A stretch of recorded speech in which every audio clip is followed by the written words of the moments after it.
This is Holy Week, and it's the time that we remember what Jesus was doing on our behalf. Luke chapter 22, that's your homework. I cannot imagine it. Jesus had prepared the Passover, and in so doing, he was a few hours from the end of his life. What would you be doing if you knew you were a few hours from the ending of your life?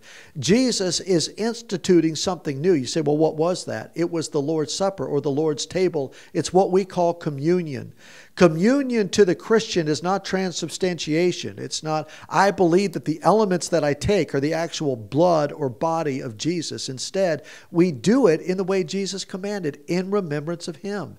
In Luke chapter 22, he says, this is my body broken for you. Do this in remembrance of me. What's that mean?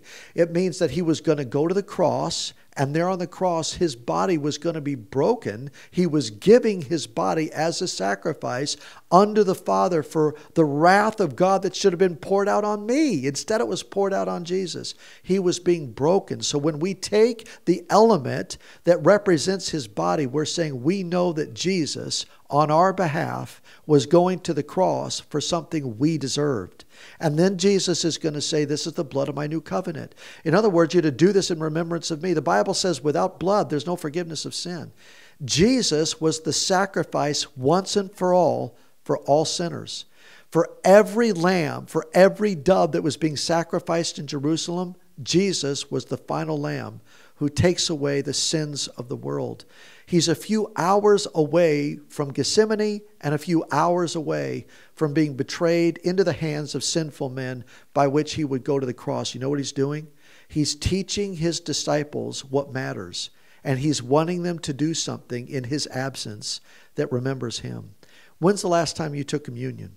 And you did it as a holy act unto the Lord, and you remembered it as holy. Paul says it's holy. He says, don't take it if you're not serious about being prayed up and repented up, so that you do it as unto the Lord. When's the last time you remembered what Jesus has done in his body being broken and his blood being shed? We have forgiveness because of what Jesus did, not because of who we are. There's nothing good in us by which Jesus should have redeemed us. He chose to because of his great love, and he poured it out on the cross because of his great mercy. When you put your trust in Jesus, you take communion because you remember what Jesus has done. And remembering on this Holy Week is the prime example of what it means to be a believer. Jesus chose and saved and redeemed because he's that good. And he called us a people to himself forever. Because of Jesus, we're called his family, his children, and we are forever adopted, forgiven, because of what Jesus did on this day. Wow. Thank God for Jesus. That's why it's holy.